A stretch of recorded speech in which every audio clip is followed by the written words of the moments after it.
नमस्कार माझ्या हिंदू बांधवांनो. आज आपण बोलणार आहोत, चर्चा करणार आहोत हिंदू धर्माच्या देवतांच्या विटंबनेबद्दल. कोण जबाबदार आहे हिंदू धर्मातील जी देवता आहेत त्यांची होणारी विटंबना यासाठी? या विटंबनेला आपण जबाबदार आहोत.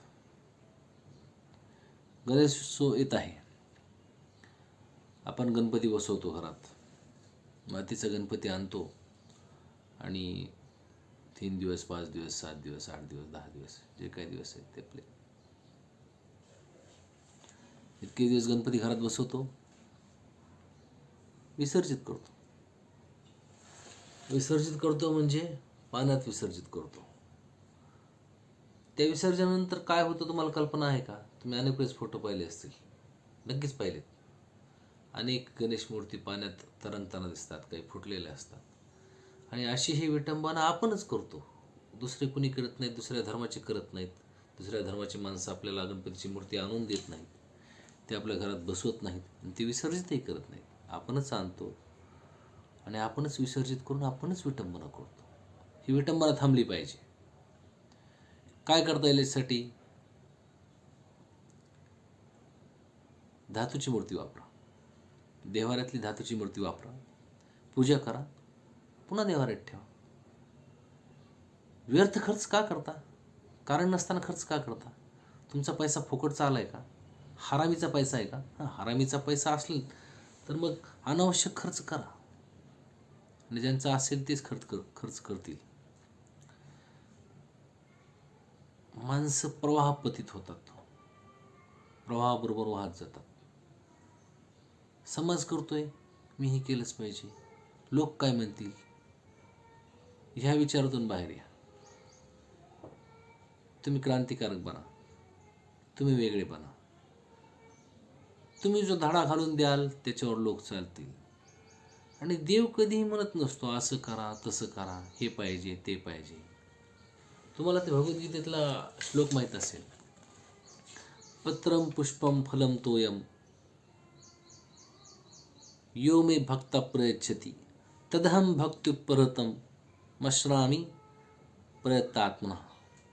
याचा अर्थ असा दिलाय, जो कोणी भक्तीने मला पत्र, पुष्प, फल अथवा उदक म्हणजे पाणी म्हणजे जल अर्पण करतो, त्या शुद्ध चित्त पुरुषाचे ते भक्तिपूर्वक अर्पण केलेले मी स्वीकारतो. असं स्वतः देवाने सांगितलेले. मग तुम्हाला असलाच हार पाहिजे, तसलीच लाइटिंग पाहिजे, तितकंच उंच पाहिजे, हा शो कुणासाठी? दुसऱ्यासाठी. तुम्ही गणपती दुसऱ्यासाठी बसवता, देवाच्या भक्तीसाठी बसवत नाही. तुम्हाला गणपती बसवलेला दुसऱ्याला दाखवायचा आहे आणि मी किती छान बसवतो हे दाखवायचं आहे. हे चुकीचं आहे. भक्ती ही कधी दाखवली जात नाही. आई मुलावर प्रेम करते, ते दाखवते का कधी? माझं मुलावर इतकं प्रेम आहे, कधी बोर्ड लावते का? फ्लॅश बोर्ड, ते आपले डिजिटल बोर्ड लावले जातात शहरामध्ये, वाढदिवसाच्या नेत्याच्या प्रेमासाठी जसे लावले जातात तसे.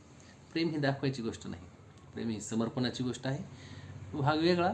तसंच देवावर असणारी भक्ती ही सुद्धा दाखवायची गोष्ट नाही. मी देवाची इतकी भक्ती करतो, असा इतका जास्त गंध लावतो, इथपर्यंत लावतो, तिथपर्यंत लावतो, अशा माळा घालतो, तशा माळा घालतो. माळा घातल्याने, गंध लावण्याने, दुसऱ्याला दाखवल्याने भक्ती सिद्ध होत नसते. भक्ती ही तुमच्या कर्मातून सिद्ध होते.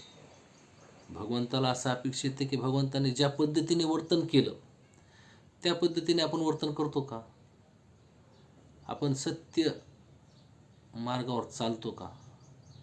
सत्य, अहिंसा, अस्तेय, परिग्रह, ब्रह्मचर्य या मार्गावर चालतो का?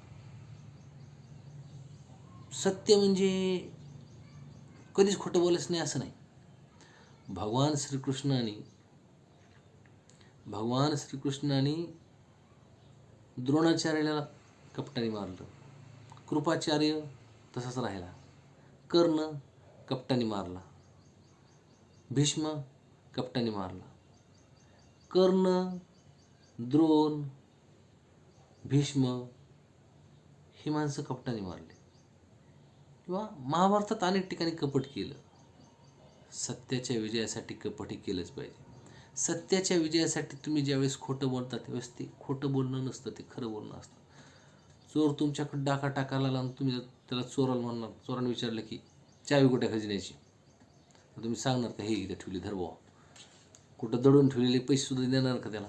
नाही ना, नाही देणार. तर म्हणजे वाईट माणसाला वाईट पद्धतीनेच वागावं लागतं. शठ प्रतिशाठ ठेव. या न्यायाने आपण चालतो का? नाही चालत. आपण फक्त वरवरची भक्ती करू.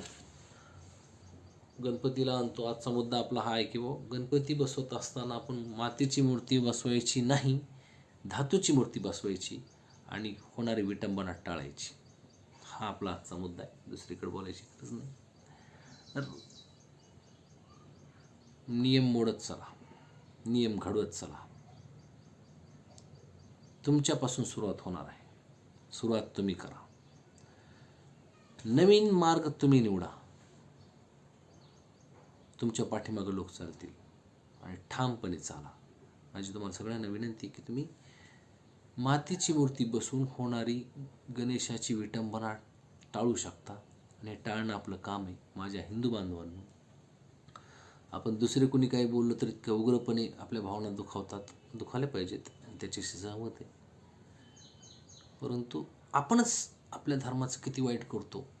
आपल्या धर्माच्या ज्या चुकीच्या प्रथा आहेत त्या कशा तशाच चालू ठेवतो. त्यांचं पुनर्परीक्षण न करता कशा पद्धतीनं आपण चुकीच्या प्रथा आपल्या मुलाबाळांना सुद्धा शिकवतो. धाडस नाही आपल्यामध्ये आणि धाडस असलं पाहिजे. बंधूंनो, केवळ हिंदू धर्मातच धाडस आहे बदल करण्याचं. इतर धर्माबद्दल कधी बोलायची गरज नाही आपल्याला. आपण बोलूही नाही. आपल्याला खरंच आपल्या धर्माबद्दल प्रेम असेल तर आपण आपल्या धर्माचं शुद्धीकरण करावं. शुद्ध धर्माचं आचरण करावं. आचरण करावं म्हणजे व्रतवैकल्य करावं असं म्हणत नाही मी. धर्माचं खरं स्वरूप समजून घेऊन त्याप्रमाणे वागणं आवश्यक आहे. या ठिकाणी आपल्याला हे आवश्यक आहे की गणपतीची मूर्ती बसवलेली असताना ती धातूची मूर्ती बसवली जावी, मातीची मूर्ती बसवली जाऊ नये. आणि मातीची मूर्ती बसून त्या मूर्तीचा विटंबना होऊ नये. विटंबना होतेच. मातीच्या मूर्ती कुठे टाकणार तुम्ही? कुठे विसर्जित करणार?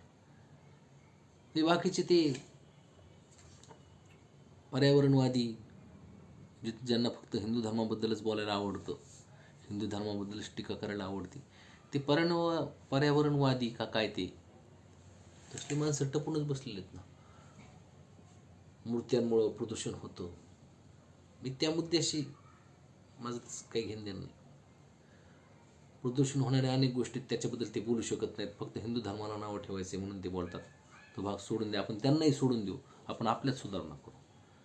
आपली जी चूक आहे बघा, तुम्हाला जमतंय का? तुम्हाला धाडस करायला जमतंय का? खरंच तुम्ही धाडशी असाल ना, तुम्ही स्वतःला फार खरंच महान समजत असाल. महान जरी समजत असाल, तुम्हाला जर काहीतरी न्यायाची चाड असेल, हिंदू धर्माबद्दल प्रेम असेल, तर नक्कीच तुम्ही धातूची मूर्तीची पूजा कराल आणि मातीची मूर्ती आणणार नाहीत. बघूयात किती जण हा प्रयोग करतात. आणि सुरुवात करा बंधूंनो. आपण सुरुवात करूयात. आपल्याला ही सुरुवात करण्याची गरज आहे. आपण सुरुवात केली नाही तर कोण करणार आहे? आपल्या आईवडिलांनी केली नाही, आपण केली नाही तर आपली मुलं बाळ करतील का? आणि दुसऱ्याकडून का अपेक्षा करायची? आपण सुरुवात आपण करूत. गणपतीची मूर्ती धातूची बसवूत आणि विटंबना टाळूत. ही माझी तुम्हाला कळकळीची विनंती आहे. हिंदू बांधवांनो, धर्माचं रक्षण करण्याची सुरुवात आपण केली पाहिजे आणि विचारणी करा, तरच आपला धर्म टिकणार आहे. ही जी विटंबना होत आहे, आपल्या गणपतीच्या मूर्ती कुठं कुठं विखुरलेल्या दिसतात, पाण्यामध्ये पडलेल्या दिसतात, मोडलेल्या दिसतात, तुटलेले दिसतात. आणि हे वाईट चित्र आहे. हे चित्र बदललं पाहिजे. हे चित्र बदलण्याची जिम्मेदारी आपली स्वतःची आहे, माझी आहे. जितकी माझी जिम्मेदारी होती